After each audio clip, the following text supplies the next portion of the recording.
Hi everyone. Today I wanted to talk about how I decided to change my career and how I actually executed the transition, which was in total, I would say a 1.5 year of procedure, and it was by no means easy, but something I definitely had to do to have a happier, richer, fuller life and to be who I am.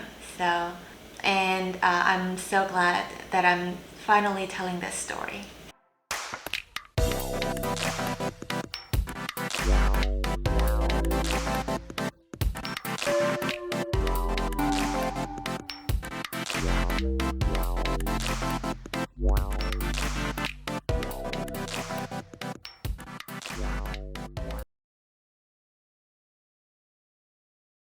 To give you some context, I was always a very good student at school growing up, and my mom and dad always wanted me to work a very secure job, such as lawyer or doctor, like any Asian parents would do. And unfortunately, I was a very obedient oldest daughter, and another unfortunate factor was that I was not only obedient, but extremely, I followed what they wanted me to do to the letter. And I excelled at school, and that landed me at one of the most prestigious universities in Seoul, Korea, which is called Seoul National University. And I really genuinely enjoyed studying languages. So I was torn between English and French. But again, my parents had opinions. They thought majoring English will definitely guarantee more opportunities than studying French. I'm not going to say if they were wrong or right because it totally depends on the angle and perspective. But again, I was being a good girl and followed their advice. So I majored in English, and I'm not by any means bashing my first university experience. It was I definitely enjoyed the privilege of being part of a prestigious school, meeting people who are very talented, intelligent, gifted, motivated, and I still am a good friends with a handful of them. And we still catch up in our group chats. I cannot replace that blessing with anything else. However, what was very unfortunate from that part of my life was that I felt very disoriented. I was still, focused at school, turning in my papers and attending classes mostly. But if anything, I just didn't know why I was doing it. And looking back, I never had a chance to face myself and to ask what I am really good at and what I actually want to do and in what situation I thrive physically and mentally. Up to that point, which is like my early to mid 20s, I only was doing things that people wanted me to do and people wanted to see me doing and thriving. And I thought life was about that, making your parents proud and doing your duty, basically. And so throughout my 20s, I was keeping good scores in every class I'm taking, but I just felt overall very empty. And by the time I graduated, I really felt like I did not know what to do with the certificate that I earned, because that certificate was for like being English teachers. And I know like overall being a teacher is not considered a like extraordinarily complicated procedure of career path, but since it's very secure, in Korea, the procedure of being a especially public school teacher is actually pretty. It requires passing tests that's actually pretty challenging. So that's what I did because I got the certificate. I graduated from the course and I was trained, and I didn't know if I wanted anything else. Like, I feel like deep inside I knew, but I couldn't solidify what it was enough to present it to my family and friends and to myself, to be honest. But I knew that I wanted it to be something creative filled because I always wanted to be someone who's creating something that's irreplaceable. Whether it be creative writing, film, movies, or not really fantasized about creating music, but art. I think those were the initial fields that I just thought about, but not in any super elaborate and detailed way, just like fantasizing it, like anyone would do in a way, when like a desk job really sucks out your soul, you think, well, I want to quit everything and just like be a poet or something, that kind of way. But then, so after a while, I think I was like 30. It was on my birthday weekend, actually, so I believe it was a Saturday. And people think teachers do not have like super long hours, but it's actually wrong. Sometimes, so like usually, yes, it's a good schedule. You get the summer and winter vacation, and usually I go home by 5. But I was the new young teacher at the school. They wanted to give me as much duties as they can. And I was taking it. And on a Saturday, which was my birthday, I initially planned to meet up with my friends and go out. And on that particular birthday, I had to score the midterm tests of my students. And on top of that, I have some other things to finish up. So I had to, like around like 3 or 4 p.m., I was staying hopeful that maybe I can finish up early and go out with my friends. But by 5 or 6 p.m., it became clear that I would probably have to cancel the plans and then finish up the work.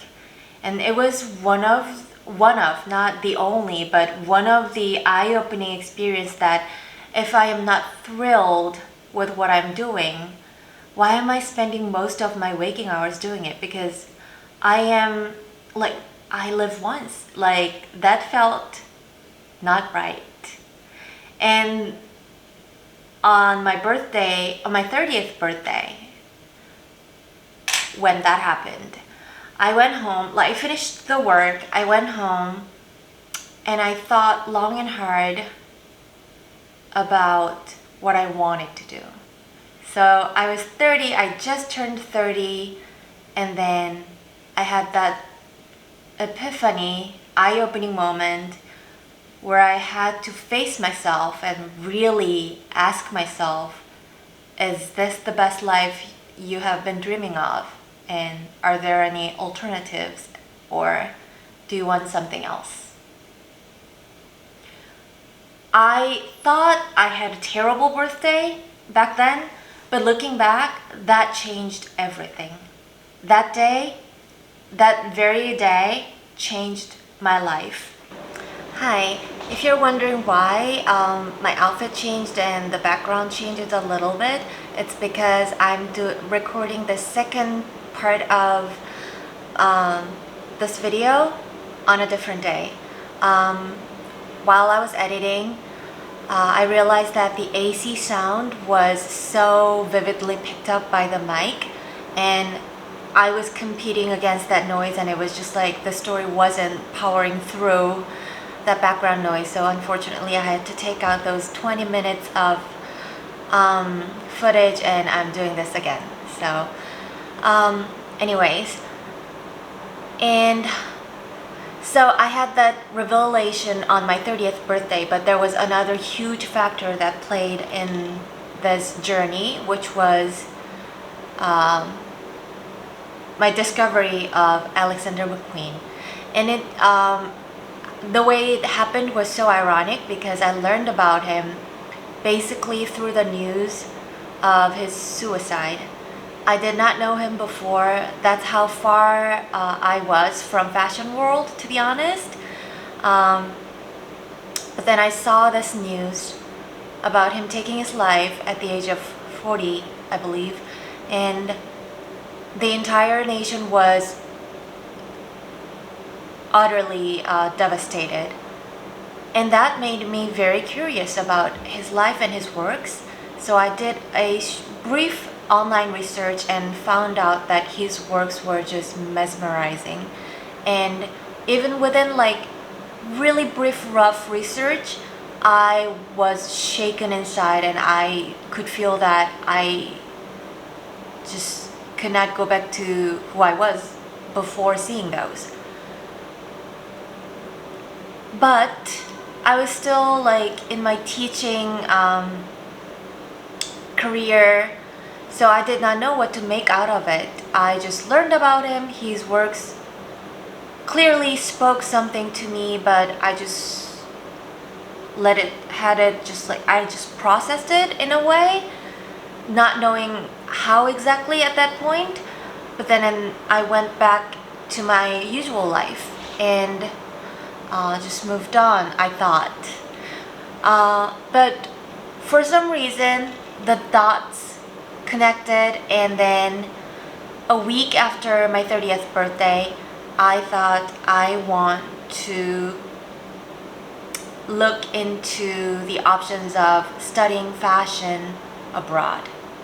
And it sounded like even putting these into words gives me chills, because I remember how nervous and excited and terrified I was, feeling all those mixture of feelings at the same time, because I was already 30, I was settled in my career, things were fine. I was doing well career-wise. The colleagues and my principal and the parents and the students really liked my teaching method, and they appreciated my work. So from a third person's point of view, I had no reason to just uproot everything and start over. So that fear definitely kicked in. But anyways, I researched the best institute where I can prepare the portfolio to study abroad, fashion design wise. And I had very specific school in mind. That was Parsons. Partially because I love the fact that they're based in New York, and I just wanted to belong to that lively fashion scene where things are things can be experimental, but at the same time very wearable and commercial at the same time, and that was attractive to me. So I registered at that art institute, and I still to this day remember the first week I went there. The teacher listened to, because I'm clearly I stand out from the rest of the class because the rest of the class was 18, 19-year-olds who are prepping for this university portfolios, and they have been drawing, designing for years at that point. So they have all the skill sets they need. They just need to collect their artwork and submit. Whereas I was 30, I was a full-time school teacher, not even art teacher, just English teacher, had no artistic background, and just starting to learn how to draw and sketch with pencils. So he just like immediately asked me what my situation was, and then he suggested to have lunch and discuss my situation over lunch on my very first day. And I was like, okay. And then we did. And over lunch, he said, I have seen some cases like you. Some cases who are just like sick and tired of their desk job, and they want a new passion, and they register here and then start preparing for a while, and then they kind of fade out because reality matters too. And I fully appreciated his concern because he doesn't want to uproot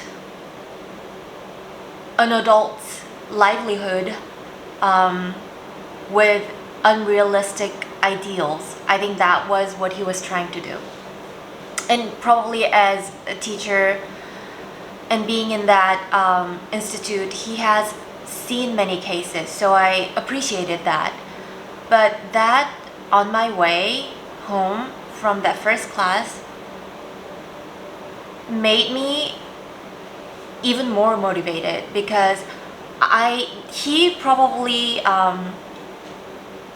exactly attacked the anxiety and fear and terror I was having with my plan.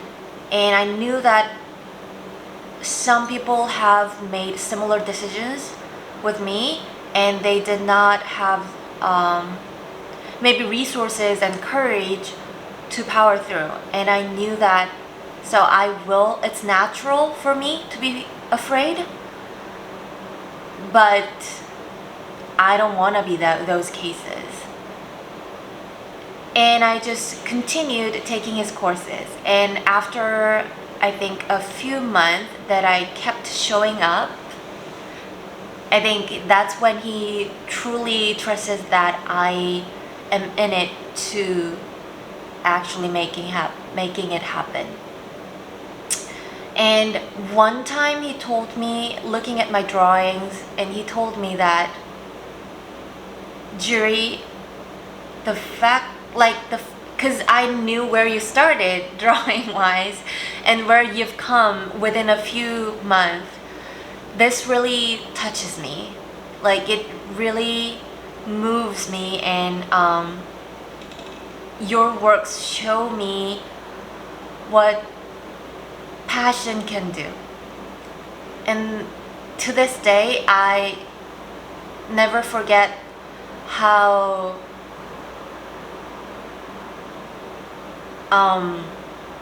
life-changing his words were at that moment. I needed to hear that from someone, and I kept my plan as a secret to everyone. None of my friends knew, none of my coworkers knew, none of my family knew.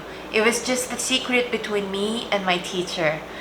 And when he said that, I knew that I was in it for the right reasons. I was on track, and all I needed to do was just keep showing up and go for what I want. So he would give me a weekly homeworks, and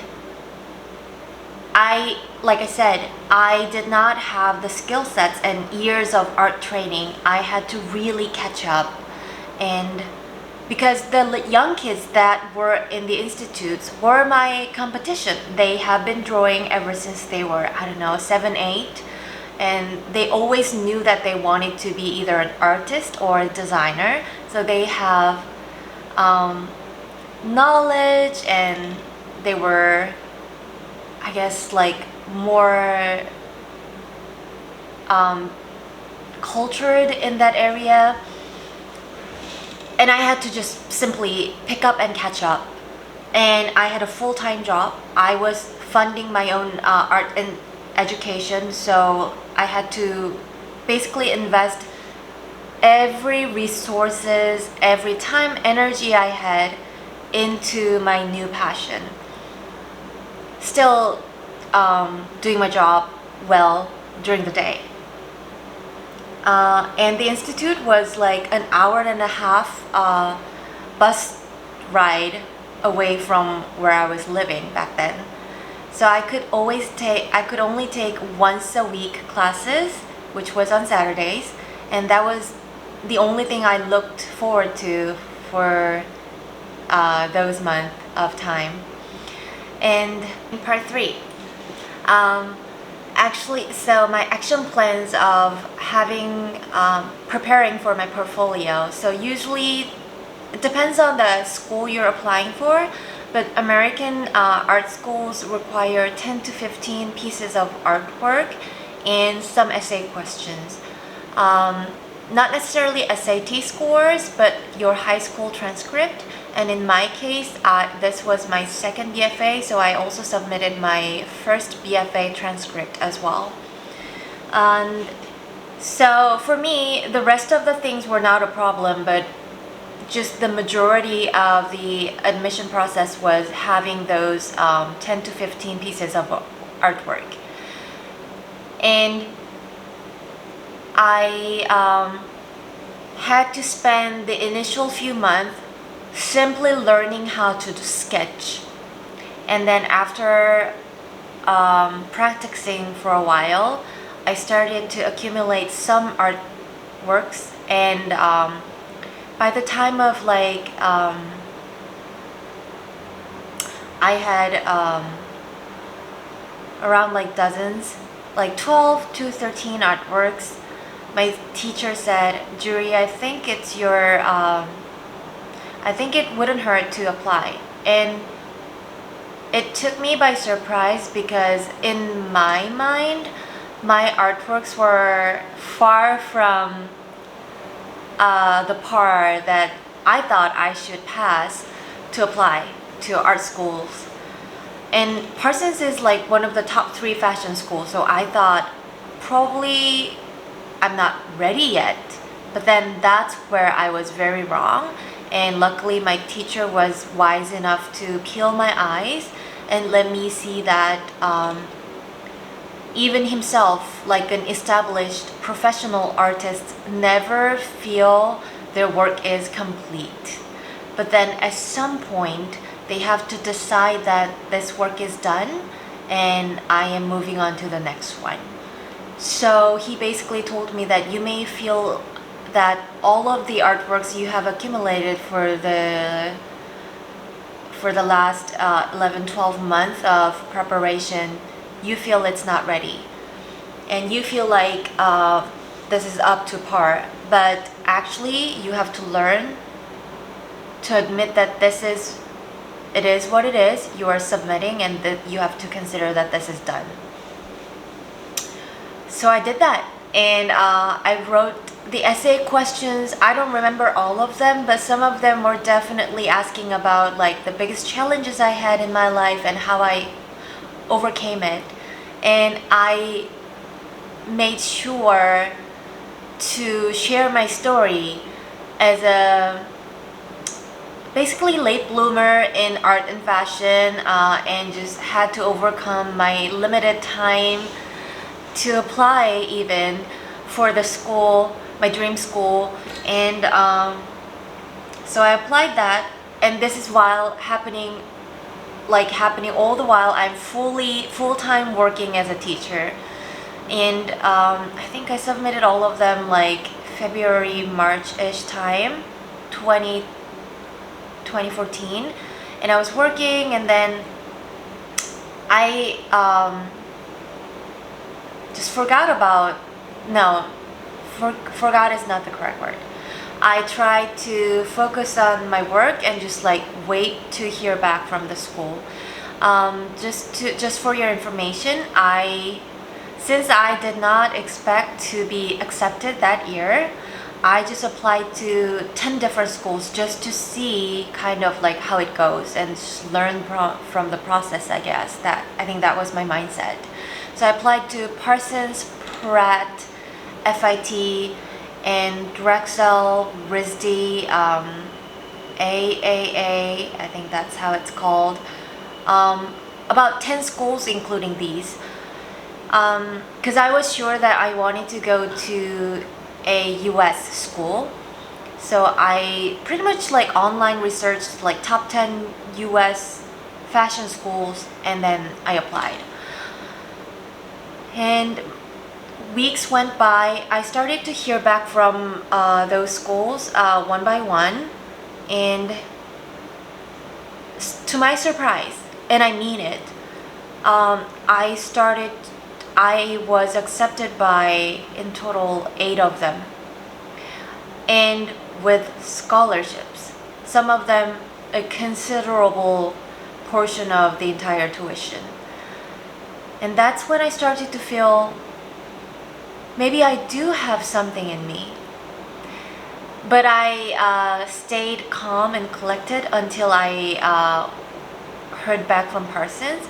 And for some reason, after I heard back from like 7 schools, Parsons wasn't getting back to me, and it started to make me nervous.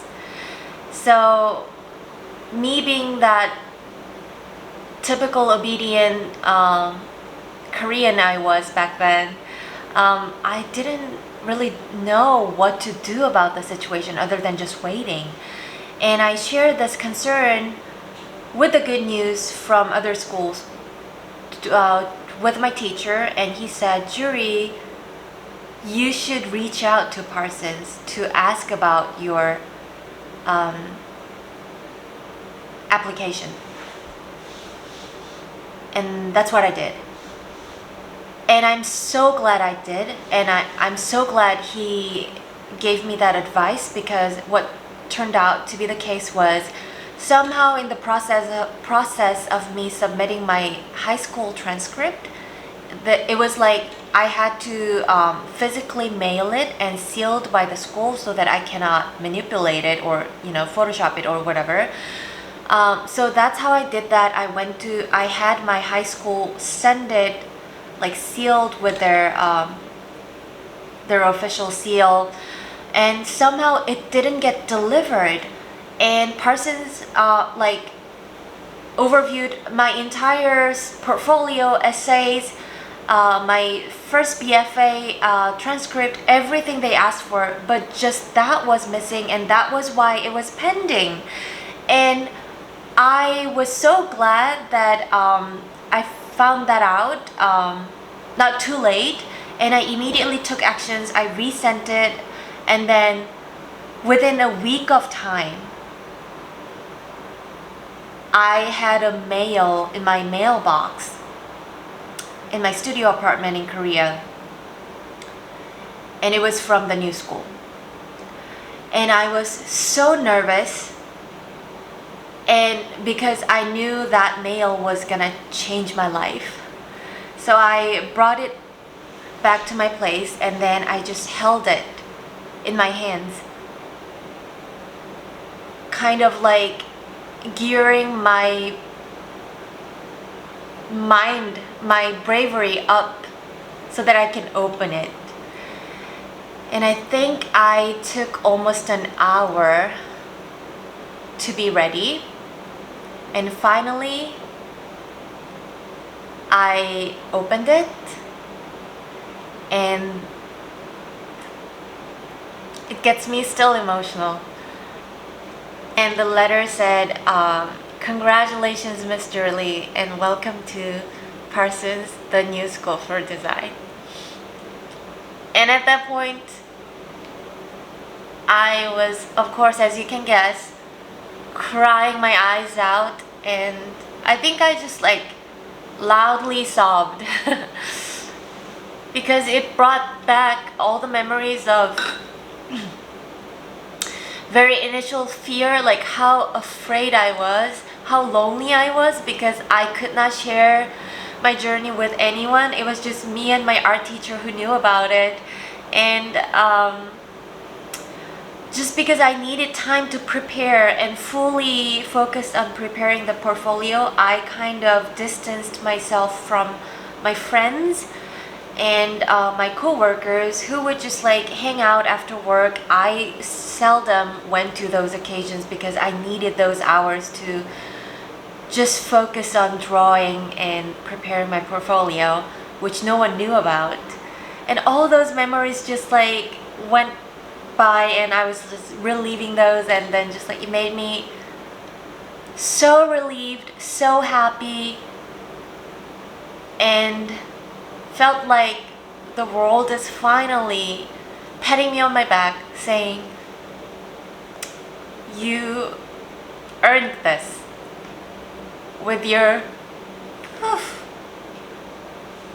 you earned this with your bravery and hard work. And I knew that that letter was going to change my life. The remaining part of the story is after I got the admission letter.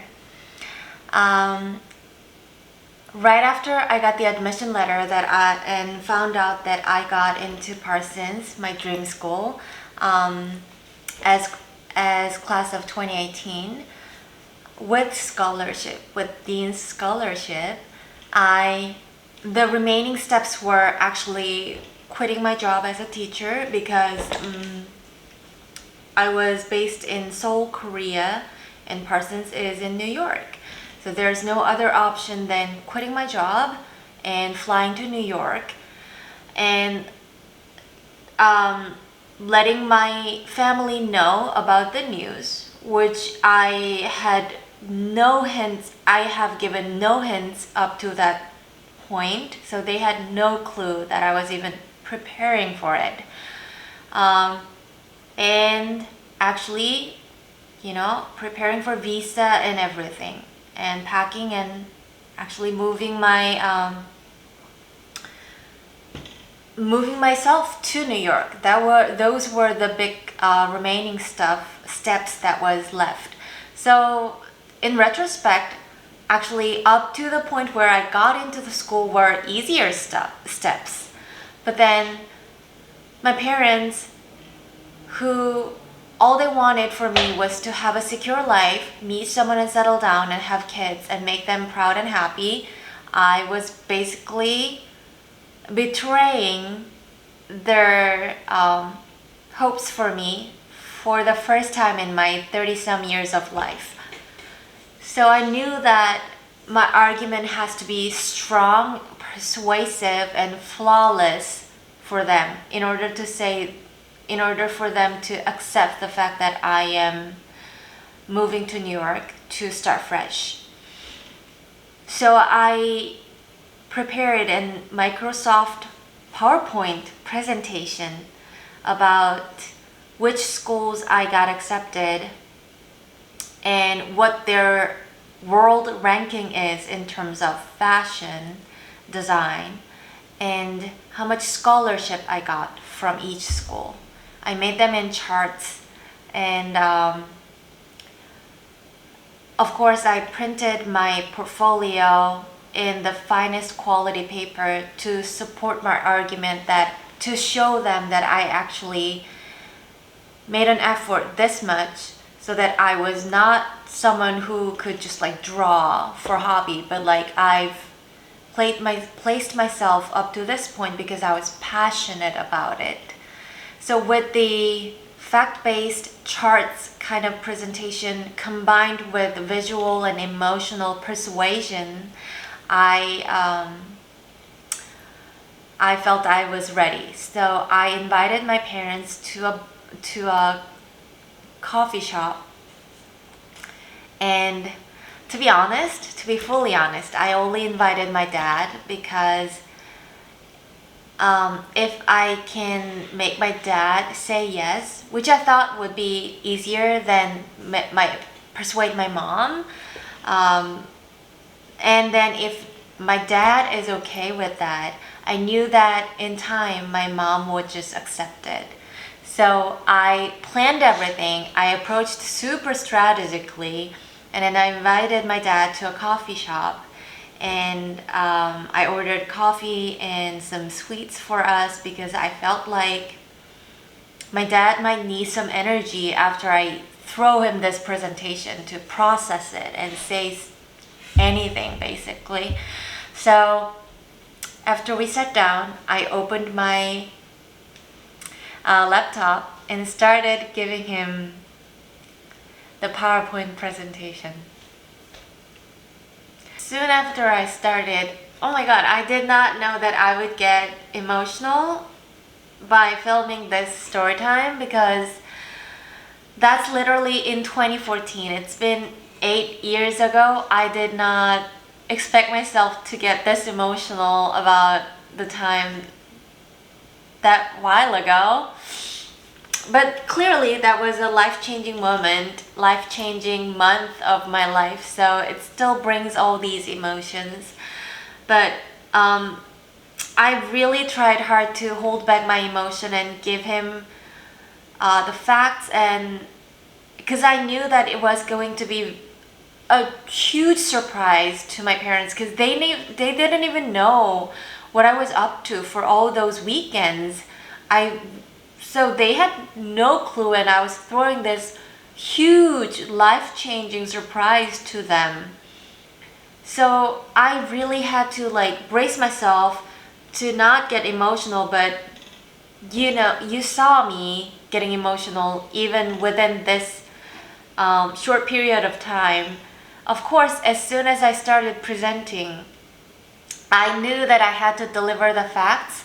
So I was trying like really hard to just like speak through my tears, but tears were just like running through my cheek like the entire time basically. And this is why I think my parents are such a cool, like world best parents, because my dad did not even interfere, did not say anything until I fully finished, with lots of difficulty because of me being emotional. But I still powered through the the last slide of my PowerPoint, and then I handed him my art portfolio that I submitted to Parsons, which led me to the admission with scholarship. And he was just like silently, quietly, just like absorbing what I told him, and then just like looking at my portfolio. And I was 31. That year I was 31. And he was processing it. I could visually see that he was processing all that crazy amount of info, new info, very peacefully, very calmly. And then I think about like 3 seconds of pure silence, he said, and these were his words. He said, "Well, I believe people should pursue what they want out of their life." And I can tell you, usually I am someone who prepares. So by that, what I mean is that when I have a plan, I also think about what if plan A does not turn out in the most ideal way or the way that I want it to, then what's gonna be my plan B? I usually think about that because I'm a realist. But then to be honest, back then when I was presenting about my plan to move to New York to start over in fashion design, I did not have a plan B. If they were to say they're absolutely opposed to the idea, I did not know what my plan B was at that point. I felt like emotionally I was so past my old life, which was just teaching and having a secure life. I felt I could not just go back to that life and just adjust myself. I felt like I was a changed person at that point and could not go back. So it was life or death matter at that point, and probably my dad sensed it. So from there on,